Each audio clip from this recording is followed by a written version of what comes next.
In Hebrew, there is a sentence that says that if someone is hungry, it's better to teach them how to hook a fish than bring them a fish. Because if you bring them fish, okay, you can be full, but what do you do next time? But if you can teach them how to catch a fish, it will be useful for the rest of their life. And this is the same thing. I feel.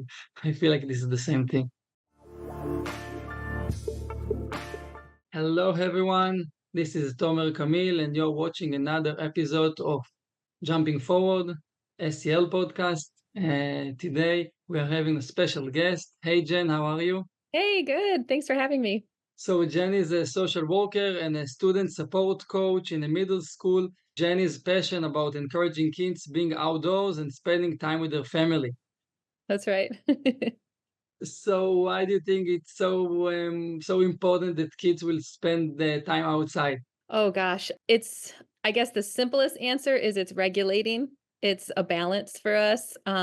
They spend a lot of time indoors in school, on screens in school, on screens to be social. And I think that even just the shift from our eyes being down to our eyes being up and around and observing colors and sounds and nature and the fresh air. There's a power to fresh air that's a little bit inexplicable, but I think it's incredibly important. Even if we're alone outdoors, the outdoors has power to regulate us and to help us find balance, but especially for outdoors with other people and we're socializing face to face and we're running around and being active. There's so many good things about being outdoors. I saw this week photo online that when we were kids, though our parents would tell us to come back home, and today the parents tell the kids go outside. So Yes. Yes. Yes, my mom would say, "Go out for the day." We would be gone. Like, we would drink water from the hose. I mean, we were out for the day, and then we'd come back when it was dark. and why do you think the reason behind this? Because today when I go outside with my daughter, so when I see teenagers outside, so they can be outside of the park, but usually they will spend time and play on their phones. You can see several, like you see three, four kids sit on the bench outside, but they are on the phone. They play with each other, but on the phone. So even I feel like even when they are outside, sometimes they're on the phone. The same thing that they can do inside. Yeah, I think it's unfortunately I think it's a little bit of a crutch, the phone. Like a safety, like a comfort zone. So if something gets awkward or if something gets silent, they can look at their phone, right? I think that what you're doing is so brilliant, putting together games and activities. I think it just takes a person to coordinate and facilitate a game. I just got back from playing kickball with my kids and some neighborhood kids and some people that we just joined us at the local elementary school park. I think if you facilitate and you get them out the door, now sometimes even myself getting my kids out the door is a fight to get them, all right, we're going. It's not a choice. But once you go, they play and they have fun. And we leave our screens at home.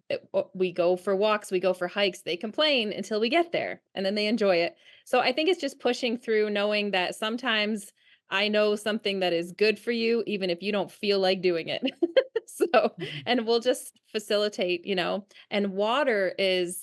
makes it easier. So if you can go to a pool or a lake or a river, anywhere where there's water, it just inspires that, let's get in, let's play, it just kind of inspires and kids to be active, to look for frogs and turtles and all kinds of cool stuff. So I agree. And what is student support coach? student support coach. So that is the label for my position at the middle school where I work. And I am an additional social and emotional resource for students, in addition to the counseling staff that is there and the social workers that are there. So it's an additional support because I number one, when I came into the middle school, I insisted that my office not be in the office. So I'm like out in a hallway, in this small little room in the hallway, so that during passing time, kids can say, come just swing by and say, "Hey, Miss Kacin, I'm having this issue. Can we talk today?" Or "I'm really struggling. Can we talk today?" as they're walking by about their day, as opposed to that stigma of going to the office. I have a lot more flexibility than some of the counseling and social work staff because they have a lot of meetings. They have a lot of paperwork they have to do. And I'm able to just respond as a kid has a need. I'm able to, okay, yep, right now is good, you know? So it's a good resource for the staff that are there. They enjoy having somebody that they can punt some things to sometimes. And then the students, you know, find me a little bit more readily available. So it's a good, I think it's a really, really good thing. And I'm able to do a lot of groups and events and clubs and just kind of add some warmth to options, even at lunch options for them to come and play games and do things, you know. So I'm able to add a little bit more warmth and a little bit more being readily available right where they are. And what is the difference between clubs and groups? Sometimes I do group work in response to something that's going on. So it could be a conflict, and I do what's called restorative circles. So we have just a conflict resolution conversation where we give them a chance to pull away from the audience, pull away from that scene, and talk about it. Because most of the time, arguments are misunderstandings. I didn't see your perspective. I didn't understand that. So I give them that chance to have that conversation. So it can be anywhere from 2 up to 8 students who are involved in something like that. It can also be And at student what to time you do it exactly? Exactly after the conflict ends, or you give them a day or two to analyze it and understand what happened? Because the yeah, time when you usually do it is important. yes, yeah, usually, we try to let it calm down a little bit so it's not so heated. We don't wanna bring heated Yeah, people in that are just gonna continue this of argument. So, course. yeah, we give them that chance to resolve it, you know, a day later or, maybe the Yeah. afternoon if they've come in the morning and had an issue. So, yeah, so we also do that, student to teacher. So sometimes there's misunderstandings between students and teachers, and students get their feelings hurt. And, teachers have been so great about saying, "Yeah, we can do a circle," and just clearing up that feeling so that there's healing and repair between them and their relationship can move forward. So yeah, so So you that's manage a circle with students and teachers together? yeah, yeah, Wow. yeah, Wow. yeah, because we This don't is want to great.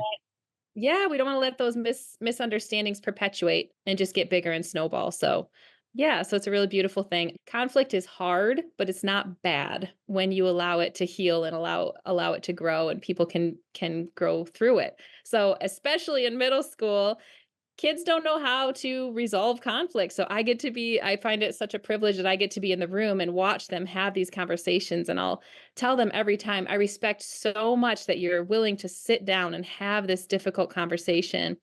And Yeah, this can help you for the rest of your life. So, yeah, they're brave. definitely. They're brave. They really are. I'm proud of them. So, And what are the rules? There are some rules,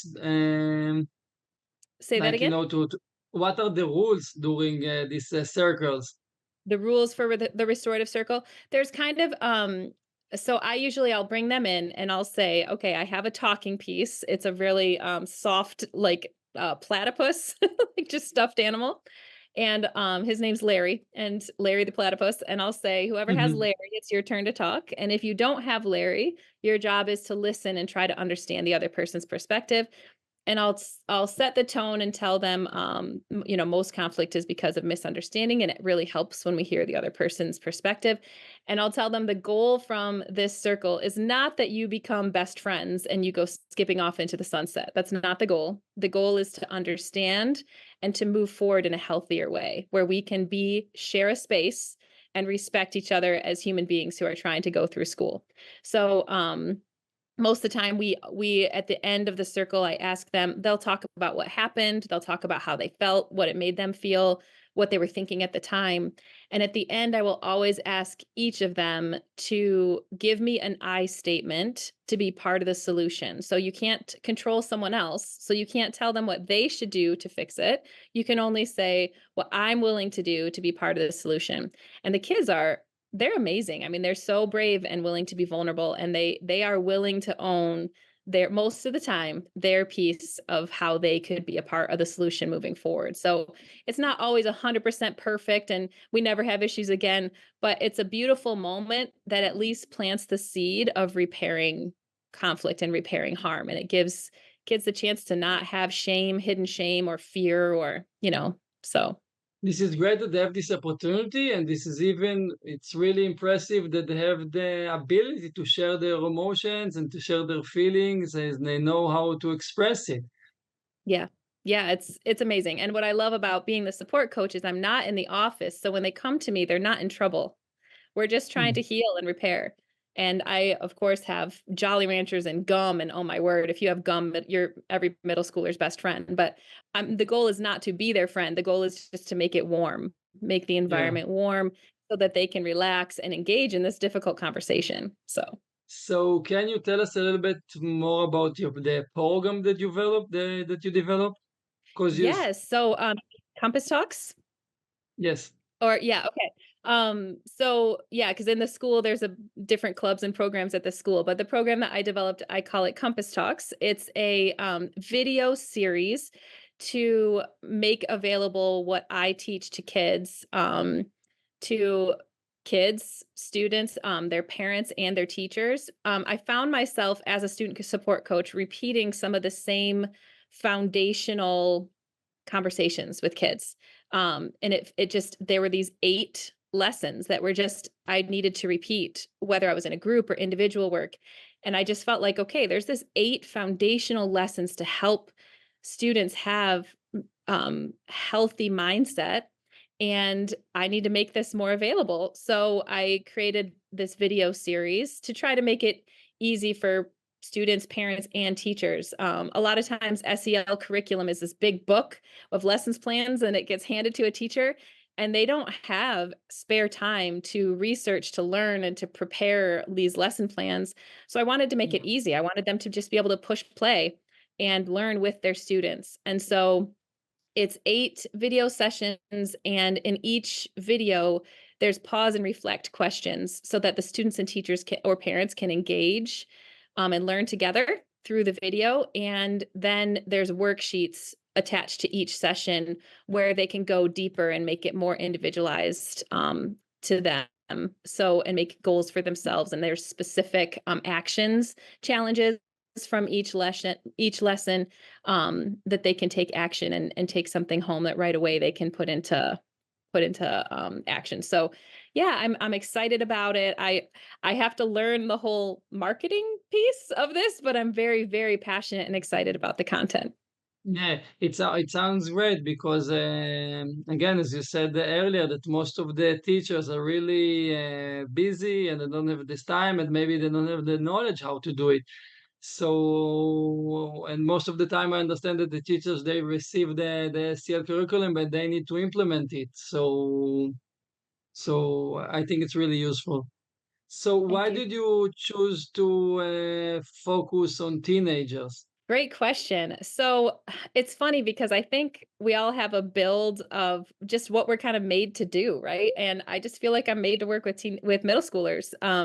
It could be partially because I was severely bullied in middle school, so it was a time in my life where I had to grow through going through it. And so I love being able to meet kids and see them. It's interesting because most of the kids who come talk to me are either the bullied or the bullies. And so Mhm. they're my 2 favorite groups. I adore them both and I get to engage with them both. And it feels um, empowering and healing to me to be able to give back to in a season where I really, really struggled. So that might be part of it, but also because middle schoolers are hilarious. You can engage sarcastically with them and joke with them. They're great. And yet they're still looking to learn. They're still looking to grow and have you be a resource and somebody who can pour into them. They're not yet at that place where they feel like they have it all figured out and they don't need anything from you. So it's a really precious stage, and I feel like it's a privilege to help them walk through it because it's a hard season. I mean, middle school is messy. It's a hard season, and I feel privileged to be able to encourage them through it. Yeah, thank you for sharing. What have you noticed that the students enjoy the most? When I work with them at the school, I would Yes. say, when I pull students, I have different optional clubs they can join for lunch, and that seems to be their favorite thing when they don't have to be in the lunchroom, and they can come either play in my office or we'll go outside or hang out. I did a lunch club called Women's Empowerment Club for 6th through 8th grade girls, and we did a crazy amount of events and fun things. And so that was one thing I did at lunch, and then I did a games group on Friday. So that's their favorite, is to just have an excuse to not be in the cafeteria, I think. But I was also able to take struggling when kids are struggling, I can just take them outside for a walk. And there was a lot of students who really loved that. Just the chance to have a break from the building and breathe some fresh air and then come back in fresher. So And when they have a hard time during class, so they can go outside and go and ask for a walk to go outside with you? yeah, so I would say it's not every time they're struggling in class, but if there's either the teacher will reach out to me or the student in between passing time, or the student could ask the teacher, can I go talk to Miss Case and I'm really struggling? And teachers are pretty good at discerning like if it's just trying to skip class or if we're really like they can see it on their face or they can see them crying or whatever it might be. So and there's times that I'll ask them to wait, like, no, you just talked to me yesterday. You're good. Get out of here. Like you kind of have to discern if they're just trying to skip or if they really need to talk. So, and then I find a time in the day that's a good time to pull them. And I always ask the teacher, is it an okay time? And sometimes they'll say, yeah, sure. And sometimes they'll say, nope, not a good time. We're doing whatever today. So we do the best we can. So I see that you have groups and you have clubs. So how do you match the relevant program to a specific group or to the specific student? How do you do it? Because it's different, and you do have to know the student well and to be aware of the goals and of the student. So how do you do it? It's definitely adapting to each student and to each day and to each moment, and sometimes my plan does not happen. My plan is in pencil because, I may need to shift it or adjust it. But yeah, each student is looking for something different. So some of them I only met with once for the entire year. They just had some drama with a friend, and they wanted some help figuring that out. Some students I meet biweekly. They're on my caseload, and I meet with them every other week and check in with them. And we have more of like a goals. Some of them are academic goals, some of them are friendship goals. And then some students are, I have them on my caseload. I meet with them biweekly, but they might have a panic attack and they need to come talk to me. So, or like a major conflict or a major crisis, and they need to what they feel as a major crisis, even in the middle of their school day. And they might need to say, hey, Miss Case, and I got to talk to you today. So I have some boys who have come to me, and instead of fighting, they've come and said, I need to talk to you right now.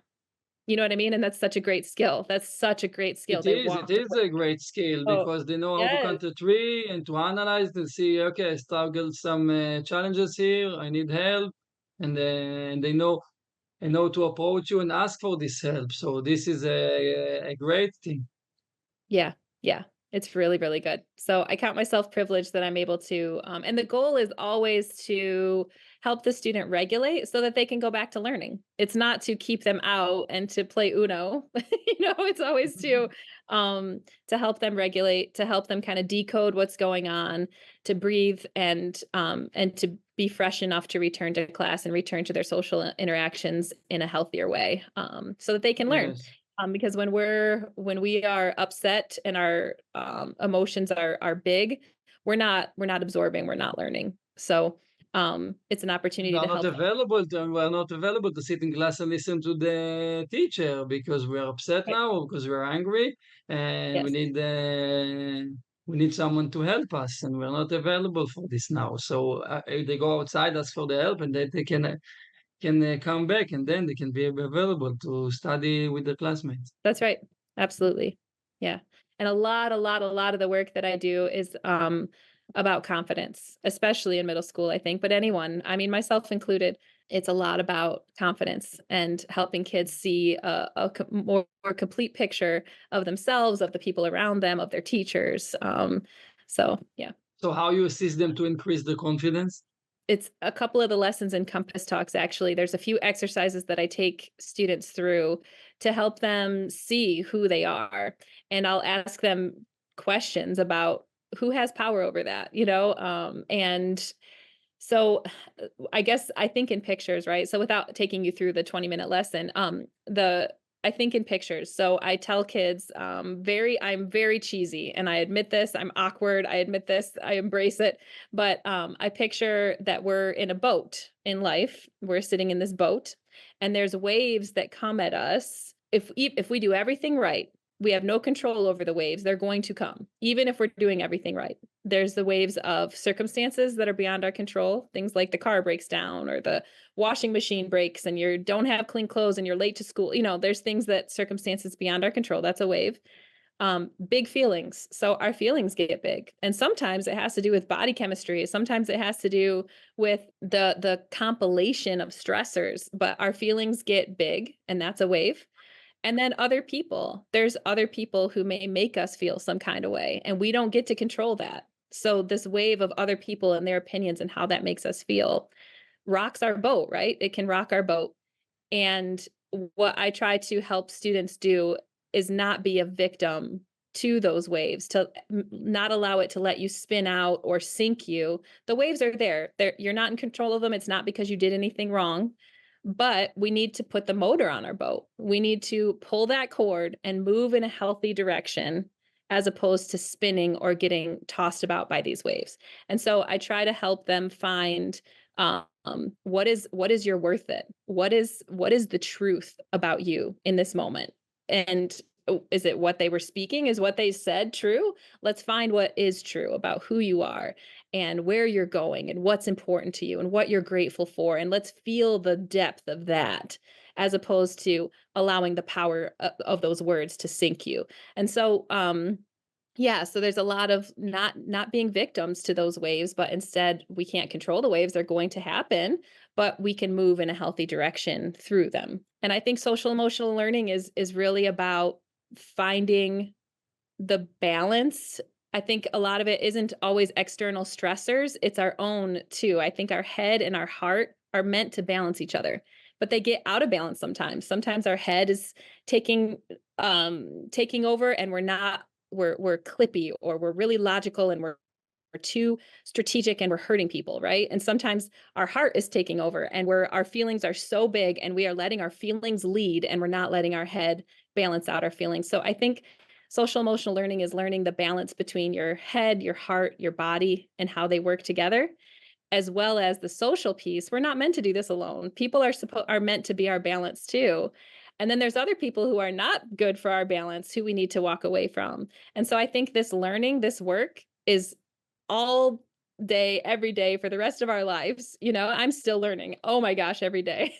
So how to find that balance and how to move in a healthy direction, even though I'm spinning right now, how can I move in a healthy direction? So I'm still learning. And I just, like I said, I count it a privilege to speak into kids and help them find some balance and help them find some healthy direction to move towards. So, Can you share a successful story? oh, absolutely. Absolutely. So, there's so many students who I adore and who I'm so proud of, but there's two in particular that I thought of. One, she had like a pattern of panic attacks. She would about once a month have a panic attack where she felt like she couldn't breathe. Her body was shutting down. She would cry uncontrollably, and she felt like she was out of control. And so she would come to me, and I would let her cry. I would let her like kind of purge, and we would either talk about, she was super creative, so we would either talk about in those moments something she was creating, or we would go take a walk and engage in nature. But we would get her to the point where she could talk, and then we would try to decode what was happening, and we kind of identified that it was a pattern, and we identified things that helped her breathe. And we were able to help her see that if she took a 10-minute break, she could go back to class and be okay.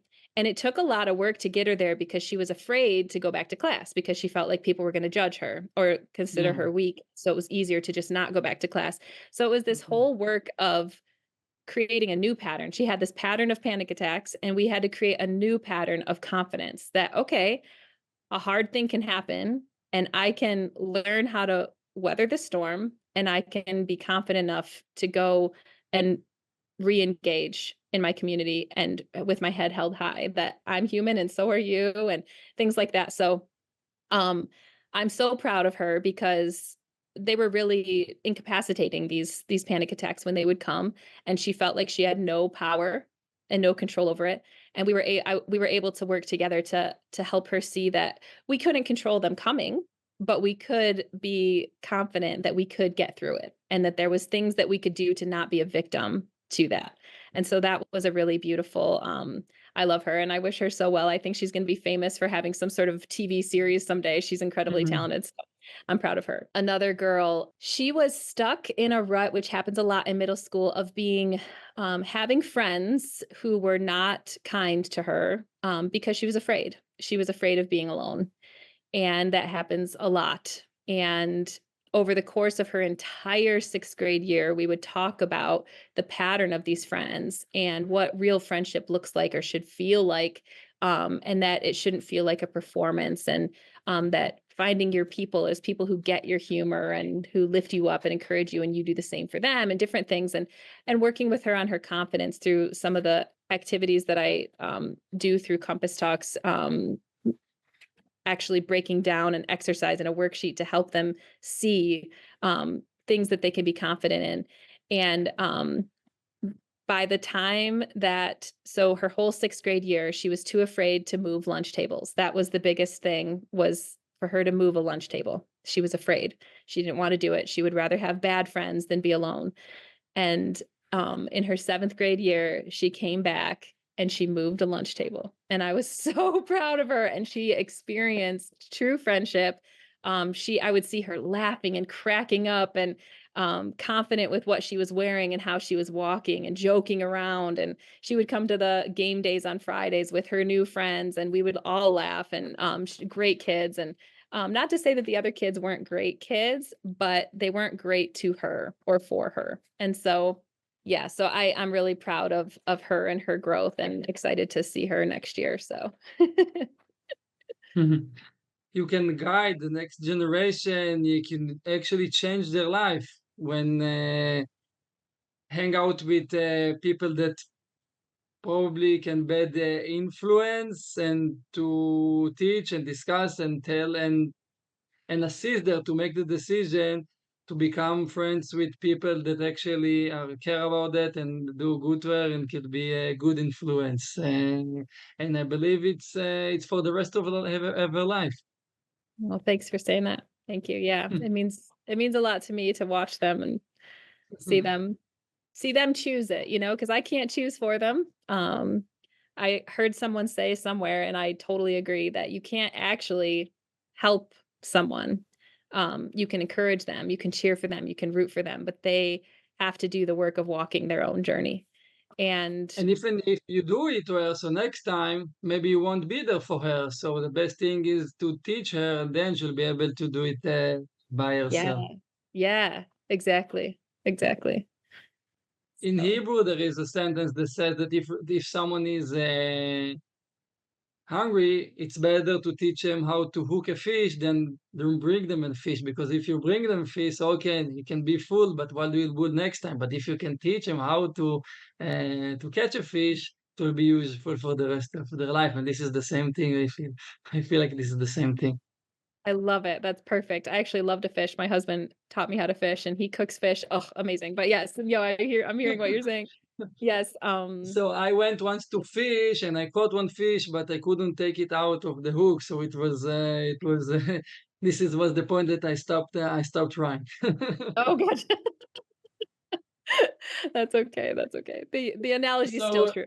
Okay. so final thoughts. What is one thing that you do to keep yourself calm when things get challenging? So for myself, and I share this with kids often, my best stress reliever is to take a walk outside, to leave the chores, to leave the screens, and to be outside and to regulate myself that way. I also love swimming. Swimming is something that is very formulaic, 1, 2, 3, breathe, 1, 2, 3, breathe. It's just very, and so it helps. Those are the two things. And then talking to my best friend who happens to also be my husband. So talking to someone who cares about me and who can encourage me, my friends who make me laugh, and taking a walk or going swimming, those are the things that help regulate me. Yeah. To take a walk, it's a great thing, and to especially to kids, and it can build their confidence. Last month, I took a walk with a 9 years old boy that can't read, and while we were walking, we saw some books on the bench, and he saw this book and said, "Oh, maybe I'll take it. I want to start reading it." And for me, it was a huge thing because because he's struggling with reading, and it built a confidence. But probably he felt well at this time. And he said, "Okay, I'll take this book." And the next week, I talked to him. And actually, he was trying to read this book. So it can be walking can be amazing thing. I love it. Yeah, and it inspires curiosity. Like just happy, he saw something and he was like, "Oh," as opposed to this pressure to perform. When you're outside, you're just curious. Like, "Oh, how does that work? Oh, look at that weird caterpillar. What is that?" So I love anything that inspires curiosity. And how do you move yourself from a negative mindset to a positive mindset? So, besides taking a walk, like say that you're in a class or in a school or at some position that you cannot do a walk or go swimming. Yeah. So there's a couple things that I do and that I teach. One is the power of gratitude. So I always tell kids good and bad live side by side. There's no wholly 100% good day or wholly 100% bad day. I always tell them I can't guarantee you much, but I can guarantee you that every single day has both good and bad in it. And sometimes when the bad is bigger, it's harder to see the good, but it's important for us to be specific to that day and think about things that we're good or that we're grateful for or that we're proud of from that specific day, just so that we can balance and have a more complete picture of what's true. Because if we only see the bad, we're not seeing the whole truth, and it can be negative for us. And so I like to use the term changing the radio station. My negative mindset is the station that I'm on, and that happens to me very often. And I have to yank and force the radio station over to things that I'm grateful for. And it does balance me every time. And sometimes it can be like, oh my gosh, like eye roll, but it's true, it works and it's powerful. So that's one thing. And then, like I said, the other thing is just knowing that good and bad live side by side, and that bad doesn't get to win the day. There will always be something good and something that I can be grateful for. So I remind myself of that. And when I'm struggling to remind my own self of that, I have to go to other people who can help balance my mindset, because that just happened to me this week. I had some horrible things happen and I needed to talk to some friends and to my husband, and they helped balance me and encourage me when I couldn't do it for myself. Thank you again for sharing. And last question: what three things that you are grateful for today? Oh, you're quizzing me on today. Okay, so 3 things I'm grateful for today. Just today, Okay, not just today, but in what the three general. things that you grateful for? Yeah, okay, so, I'm grateful for the ability to play with my kids. I'm grateful that I can run around and play with them in spite of my body starting to break down a little bit. I was able to play kickball with them today. That was great. I'm grateful to live, not far from a lake. The water is just something that is so restorative to my soul, Wow. so being near the lake, anywhere near water. And I am, grateful that my husband cooks good food. You got me thinking about fish. I gotta have him make a fish fry tonight, I think. We Great. got a So, big old fish. Grateful where for that. our viewers can find you online? Yes, absolutely. So I do like little encouragement, little tidbits on YouTube. They're about 2 to 3 minutes. Just a little encouragement, and that's on YouTube. You can search Compass Talks on YouTube, or you can search it's at JK Compass Talks.